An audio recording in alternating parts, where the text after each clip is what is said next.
मैं किसी और लड़की को पसंद करता था, लेकिन घरवाले ने मेरी शादी किसी और लड़की से करा दी। मैं उस लड़की से छुटकारा पाने के लिए उसे बहाने से हॉस्पिटल लेकर गया और उसका फैमिली प्लानिंग का ऑपरेशन करा दिया, जिससे वह लड़की बच्चा पैदा ना कर सके और मैं अपनी पसंद की लड़की से शादी कर लूं। ऑपरेशन के बाद उस लड़की को इन्फेक्शन हो गया और वो मर गई। फिर मैंने खुश होकर अपनी पसंद की लड़की से शादी कर ली और उसको विदा कराकर जब घर जा रहा था तो सामने से अचानक मेरी पहली पत्नी टैक्सी हिचकोले खा रही थी। कच्ची सड़क पार कर पक्की सड़क पर आते ही गौतम ने अपने हाथ से पंडित जी द्वारा कसकर बांधा गया कलेवा उतार दिया। उसका पूरा शरीर पसीने से चिपचिपे हो गए थे। बगल में बैठी सिमटी सिकुड़ी दुल्हन की ओर नजर घुमाकर उसने देखा तो वह टैक्सी की खिड़की की ओर थोड़े से घूंघट से सिर निकालकर अपने पीछे छोड़ आए बाबुल के घर की यादें अपनी भीगी आंखों में संजो लेने की कोशिश कर रही थी। गौतम ने धीरे से कहा, अभी बहुत दूर जाना है, घूंघट पीछे कर लो। चूड़ियों की खनक हुई और इसी खनक के संगीत में उसने अपना घूंघट पीछे कर लिया। चूड़ियों के इस संगीत ने गौतम को दूर यादों में पहुंचा दिया। उसे ऐसा लगने लगा जैसे उसके अंदर कुछ उफनने लगा हो, जो उबल कर आंखों की राह बह चलेगा। आज से 7 साल पहले गौतम इसी तरह रम्या को दुल्हन बनाकर घर ले जा रहा था। तब नैपन का जोश था, उमंग थी, कुतूहल था। तब उसने इसी तरह कार में बैठी लाज से सिकुड़ी दुल्हन का मौका देखकर चुपके से घूंघट उठाने की कोशिश की थी। वो उसका हाथ रोककर और भी ज्यादा सिकुड़ गई थी। उसने अभी तक रम्या को देखा ही नहीं था। गौतम ने दादाजी की पसंद को ही अपनी पसंद मान लिया था। अब उसे देखने के लिए मन उतावला हो रहा था। रम्या को पाकर गौतम फूला नहीं समा रहा था। वह भी खुश थी। भरपूरे परिवार में वह जल्दी ही हिलमिल गई। गौतम की माँ उसकी तारीफ करते नहीं अघाती थीं। घर में जो भी औरतें आती वो अपनी बहू से उन्हें जरूर मिलाती थीं। अपने 2 बेटों और बड़ी बहू का वे उतना ध्यान नहीं रखती जितना रम्या का रखती थी। गौतम एक स्कूल में टीचर था। सास ससुर की देखरेख, देवर नंदों की पढ़ाई की सुविधा जुटाना, गौतम के स्कूल में जाने के लिए कपड़े, जूते, किताबें तैयार करना, नौकर चाकरों को अपनी देखरेख में काम कराना उसके जिम्मे लगने लगा था। अगर गौतम कभी शहर घूमने या अपने दोस्तों के यहाँ चलने के लिए रम्या से कहता तो वह धीरे से कह देती, खाना बनाना है, कपड़े धोने हैं, दादाजी को दवा देनी है। जेठानी जी अकेले कहाँ करा पाएंगी इतना सारा काम, मैं चली जाऊंगी तो सासू माँ को तकलीफ उठानी पड़ेगी। आज नहीं, फिर कभी।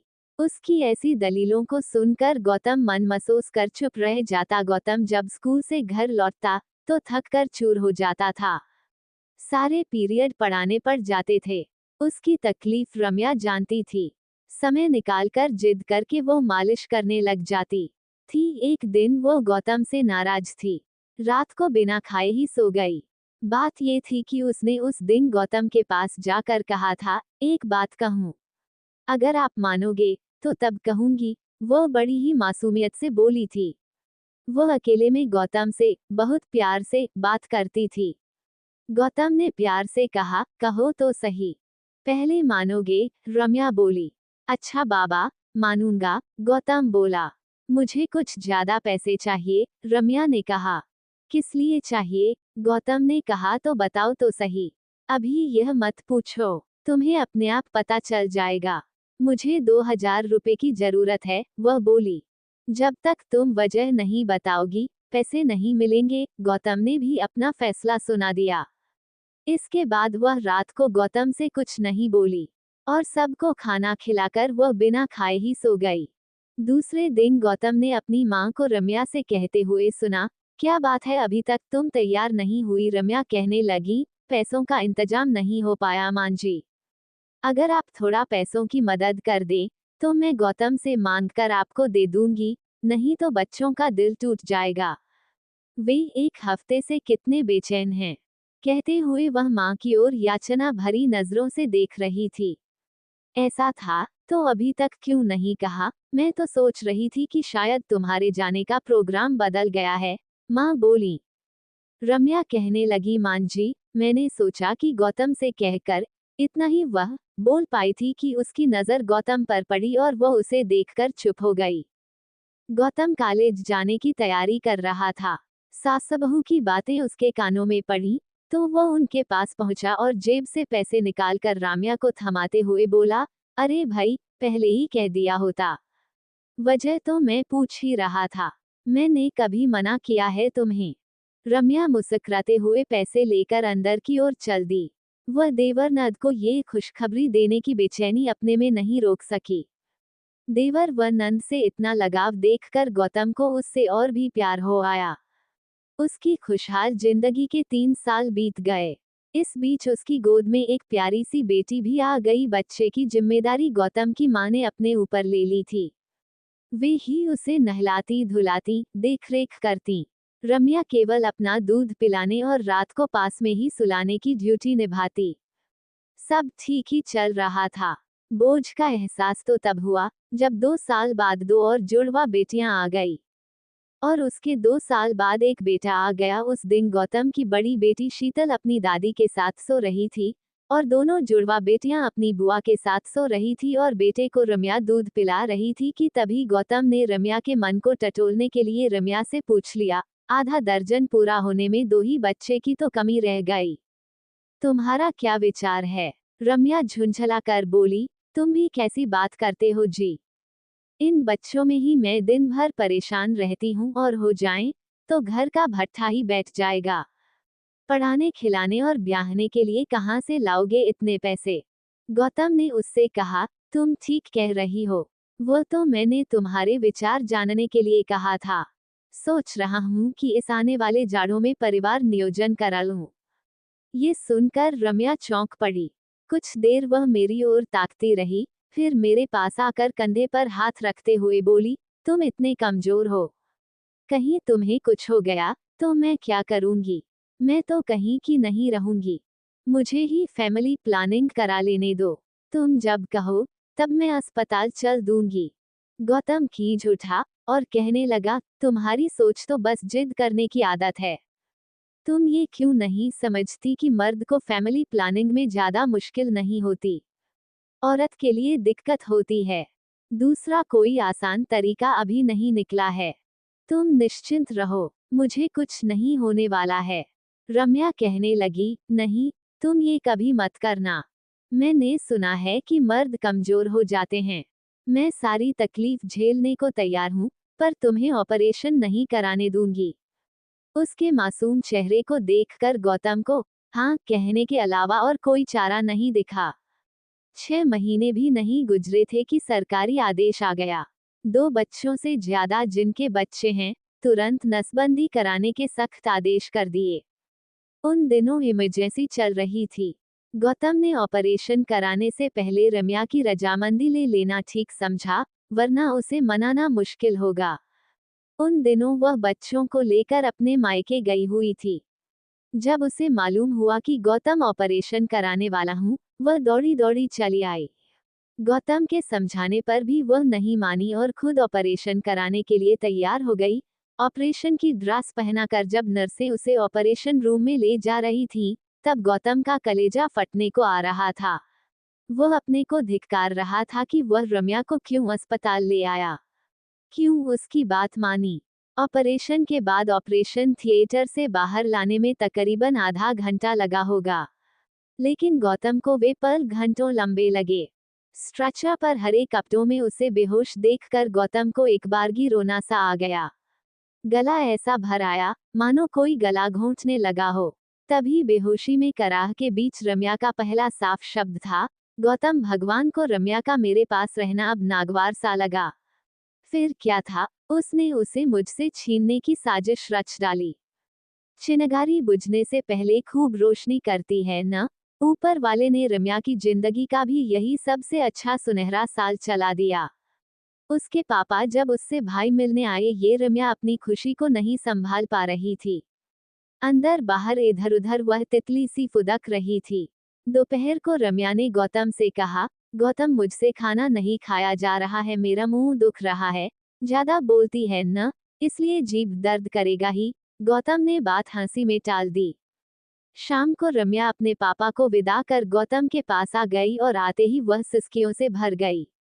आखिर इतना दुख वह कब से अपने में रोके थी। गौतम हैरान रह गया। शायद पापा की जुदाई हो, पर ऐसी कोई बात ना थी। उसका रोना शारीरिक दुख था। वह अपना मुंह पूरी तरह नहीं खोल पा रही थी। जबड़े दर्द के साथ साथ कसते चले जा रहे थे। मात्र उंगली डालने लायक जगह बची थी। गौतम सहम गया और अगले दिन छुट्टी लेकर रम्या को अस्पताल चलने को कहा और तुरंत उसे लेकर डॉक्टर माधुरी के प्राइवेट अस्पताल को चल दिया। डॉक्टर माधुरी ने देखा और पूछा, कहीं चोट तो नहीं लगी है? रम्या ने सिर हिलाकर जवाब दिया, नहीं। कहीं कील या ब्लेड तो नहीं चुभा था? रम्या ने कहा, नहीं। फिर डॉक्टर ने कहा, इधर महीने भर के अंदर कोई ऐसी बात याद करो कि तुम्हारे शरीर से खून निकला हो या शरीर में कुछ चुभा हो या फिर तुमने किसी पिन, सुई जैसी किसी चीज से दांत खुरचा हो। कुछ देर सोचने के बाद उसने ही कहा, कुछ याद नहीं आ रहा है। गौतम डॉक्टर के चेहरे को पढ़ने की कोशिश कर रहा था। डॉक्टर के चेहरे पर हैरानी और उतार चढ़ाव साफ जाहिर हो रहा था। डॉक्टर बोला, ऐसा नहीं हो सकता। जरूर कुछ न कुछ हुआ होगा जो तुम याद नहीं कर पा रही हो। बिना चोट के तो यह मुमकिन ही नहीं है। फिर डॉक्टर ने मेरी ओर देखकर कहा, मुझे टिटनेस का डर लग रहा है। आप इन्हें जितनी जल्दी हो सके अस्पताल में भर्ती करा दें। बीमारी का नाम सुनते ही गौतम के पैरों की जमीन खिसकने लगी। वह घबरा गया और उसने पूछा, डॉक्टर साहब, कहीं खतरा तो नहीं है? नहीं, ऐसी कोई बात नहीं। अगर समय पर टिटनेस के इंजेक्शन लग जाएंगे तो ठीक हो जाएंगी। आप इनका किसी बड़े हॉस्पिटल में लेकर जाएं। गौतम और रम्या में से किसी को होश नहीं था। खतरे का डर दोनों को हो गया था, क्योंकि इस बीमारी की भयंकरता सबने सुन रखी थी। गौतम जल्दी से रम्या को लेकर अच्छे से हॉस्पिटल में गया, जहां रम्या को डॉक्टर ने देखा, जांचा, परखा, पूछा। आखिर में पहले डॉक्टर की बात का समर्थन करते हुए रम्या को स्पेशल वार्ड में दाखिल कर दिया। गौतम दवा और सुई लाने के बाहर जाने लगा का वह इंजेक्शन और दवा अस्पताल में नहीं था। देर करना खतरनाक था, तो रम्या मुंह दबाकर फफक कर रो उठी। गौतम खुद को भरसक संभाला। लगा जैसे सीना फट जाएगा। समय गंवाना ठीक न समझकर वह निकल गया। घंटे भर बाद इंजेक्शन और दवा का भी इंतजाम हो गया। घर में सूचना देते समय गौतम का गला भर गया, आंखें बरसने लगीं। सारे घर में अजीब सा सन्नाटा छा गया। पहली रात रम्या की हल्की हल्की कराहने की आवाजें आती रहीं। गौतम उसके साथ था। वह उसके माथे को सहला रहा था। उसने अपना पर्स, कानों के टॉप्स, मंगलसूत्र सब गौतम को थमाते हुए कहा, गौतम इन्हें रख लो। अपना ख्याल रखना, बच्चों का ख्याल रखना। वह आगे कुछ न कह सकी। आंसू थमने का नाम नहीं ले रहे थे। गौतम उसे हिम्मत बंधाते हुए कहा, चिंता मत करो, तुम बिल्कुल ठीक हो जाओगी। मुझे एहसास हो चुका था कि अलविदा का समय नजदीक आ चुका है। दूसरे दिन तक सारे गांव, इलाके, रिश्तेदारों तक को सूचना मिल गई थी। अस्पताल में भीड़ रोके नहीं रुक रही थी। अब रम्या का रूम डाकरूम बना दिया गया था। आंखों पर पट्टी रख दी गई थी। उसके आसपास आवाज करने की मनाही कर दी गई थी। अगले दिन उसके पैरों में जकड़न चालू हो गई। पीठ में दर्द, ऐंठन बढ़ गई। दांत आपस में भिंच गए।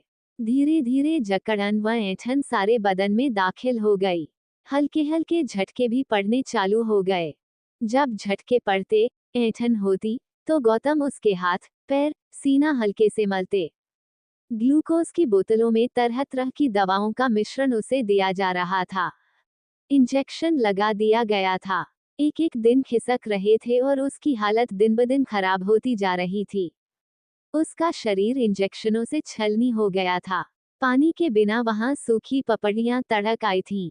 दांत कसने से खून बह रहा था। जूस व पानी के लिए वह संकेत करती, लेकिन डॉक्टर की इजाजत नहीं थी।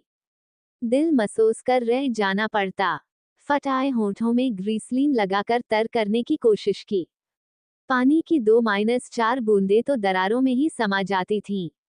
इधर झटके तेज होते गए। दौरों की लंबाई भी बढ़ती गई।